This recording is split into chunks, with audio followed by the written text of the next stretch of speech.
The Rebel Capitalist Show. How much, if any, of the dot-com bubble or the housing bubble can we pin on the exponential growth of this shadow money system that started way back in the, call it after Bretton Woods, but really started to take off in the late 80s? The dot-com bubble, I think, was more of a sentimental thing. And look, the economy's great, inflation's low, the Federal Reserve has got everything. There's no risk. And when you perceive that there's no risk, then it's easy to bid for any asset at any price. But was there more liquidity available to go into the market as a result of the shadow money? Yeah, and I think that was just an offshoot of it. But the second part of it is absolutely the credit bubble, which was the key to everything. The credit bubble really took off in 1995, which is, again, that's when the stock market took off too. And so I think it was really about the housing bubble in the United States. And this credit bubble was not just a domestic thing. It was a global thing. In some ways, it wasn't even a bubble. You'll think about the economic transformations of emerging market economies like China, for example. It wasn't necessarily a bubble. It was a really good thing. We had enough, credit and money, hot money, whatever you want to call it, that was created in the offshore Eurodollar system that allowed these economies to transform themselves at our expense. But, that was a good thing overall. But by and large, the credit bubble that took place, especially from 1995 to 2007, this was completely financed by this Eurodollar expansion. Okay, so let's go back and just quickly give an example of rehypothecation. Just because we say that people kind of know what it is, but you gave okay, this is how it would work step by step. And you did that with your last podcast with Emil that I was just listening to this morning. And so if you could just give a step-by-step example of how that would work, I think it would give people a better picture of really kind of what's going on here. Yeah, and first of all, there's different ways of doing this. But the easiest way to illustrate what we're talking about here is, George, we'll assume you're a hedge fund manager, and I'm your prime broker dealer. So you want to buy securities because that's what you do. You're a hedge fund. You're trying to make a return. And the way you want to do that is you want to be able to leverage your assets too, because more leverage means greater return. So you come to me and say, I want to buy a U.S. Treasury, but I only want to put up a small amount of the purchase price. I want to go in the repo market to buy the rest, or I need to fund the rest of the Treasury because that gives me the leverage. And so I'm your dealer, and you're a good customer. I want you for a long time, and I want lots of customers like you, so I want to keep you happy. So I'm going to do that. So I take a small investment from you. I go into the marketplace. I buy the Treasury for you, but I don't really buy it. I fund it in the repo market, or I fund it on, I lend you the funds on my own behalf, or that I have, so that you can quote unquote own this Treasury, even though you've essentially borrowed almost the entire purchase price for it, except for a little over collateralization. So in other words, you're borrowing the funds to buy this Treasury, and you get those funds through me. Either I lend them to you directly, or I go into the marketplace and I borrow them on your behalf. And why I do that, why do I lend those funds? Because I want to make you happy, but I also want to give you the best possible terms. And so in order for me to get the best possible terms and secure them for you, the cheapest rates, the best haircuts, all these other kinds of things, you're going to give me the right to this Treasury that you own, that you have title to. You're going to allow me to reuse it or repledge it. It's called repledging. So this Treasury that you own, I have custody of it. I'm going to go in the repo market, and I'm going to post it as collateral in a repo trade. And so in a very simple, plain vanilla relationship, I've gone into the repo market on your behalf using your collateral to do so. Right. But what happens is in reality, it's a much more complicated situation. In other words, I have you as a hedge fund client. I have dozens of others. I have other dealers that are clients as well. And so I'm getting lots of collateral coming in. And so it's not it's not essentially a one-to-one where I'm not using your collateral in the repo to fund your trade.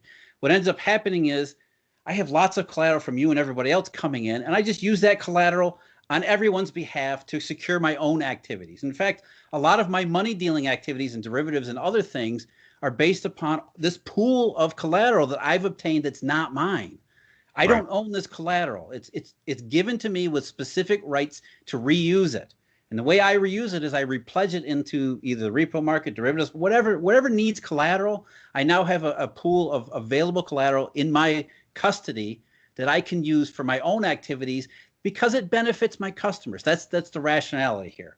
Because the more I can do, the cheaper I can do, the better things that I can pass along those things to my customers, which they know that, which is why they allow this stuff to happen.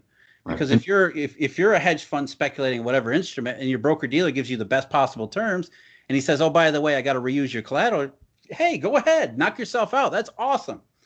And so that's really what a prime broker dealer's business is in large part dependent upon, this collateral that it doesn't own that gets reused and repledged. And so how often does it get reused and repledged? Well, damn near all the time.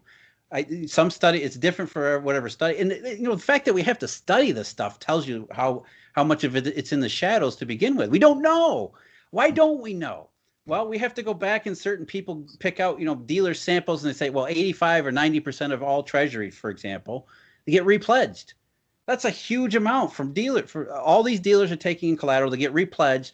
And then it's not even, I take the collateral from you, I use it in my own activity, so I've repledged it to another dealer. So now your collateral that you own has been repledged to another dealer who now we both have this custody collateral. That dealer then pledges it to another dealer who pledges it to another dealer. Next thing you know, your collateral, George, has been reused 6 or 7 or 8 or 9 times. Yeah. You guys are saying that on average that it gets reused 6 to 8 times.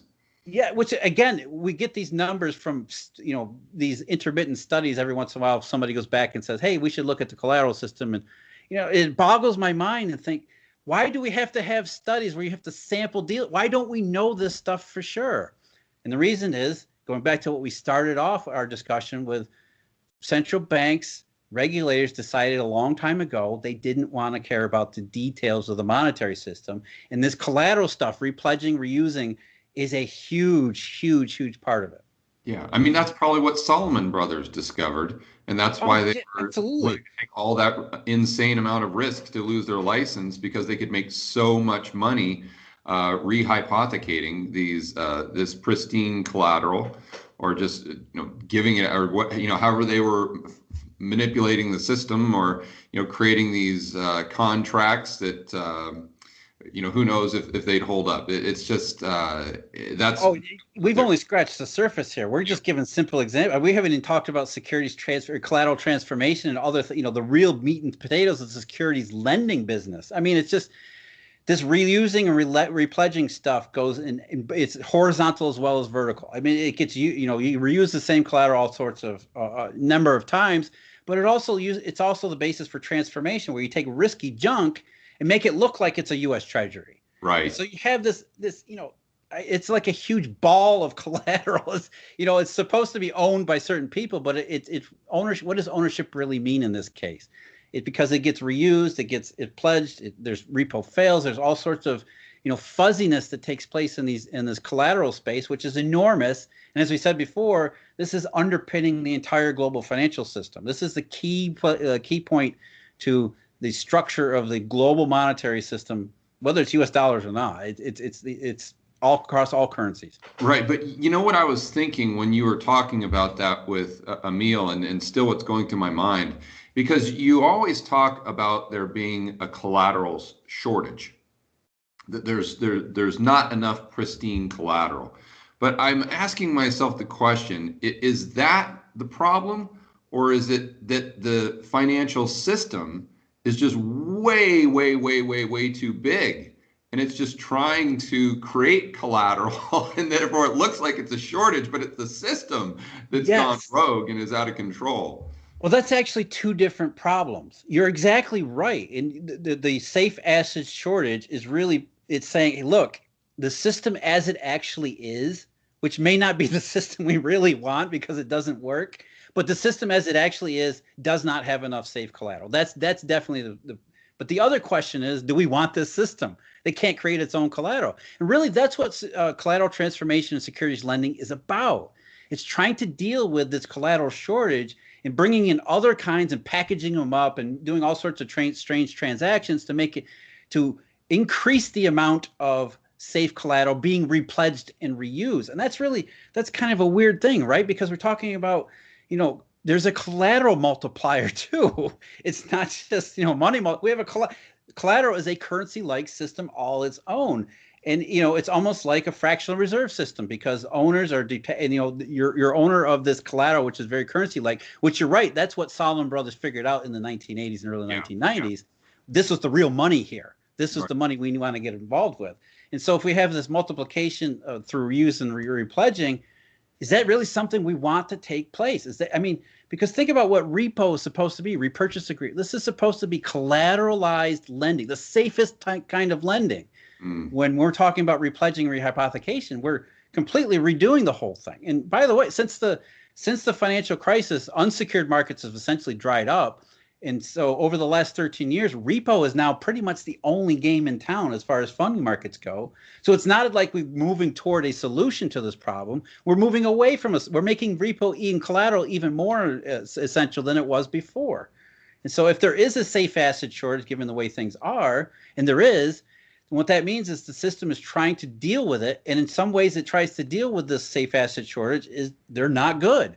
Using junk bonds, for example, to underpin these collateral transformations introduces more risk in the same way we saw subprime mortgages were used in repo back in the pre-crisis days. So it's introducing more fault lines and more potential problems than it is actually solving the issue. How does what's going on in the shadows, or with the repo market more specifically, how does it benefit the real economy?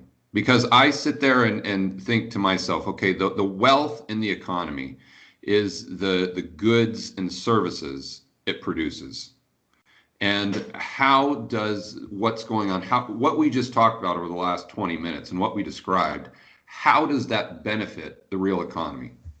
Well, it's not easy to see, right? Because you think, an importer, exporter, or somebody that's building a factory in Singapore, they're not really accessing the repo market, right? And so it seems like there's a disconnect. This repo stuff is for Wall Street, and is this really is this really part of the real economy? And the answer is yes, it is. Yeah. Because the person or the people are trying to build a factory in Singapore, where are they going to get the funds to do so? Though they can borrow local Singapore dollars, but those are kind of hard to come by. They're maybe not the best way to do it. Instead, I can borrow dollars from a global marketplace.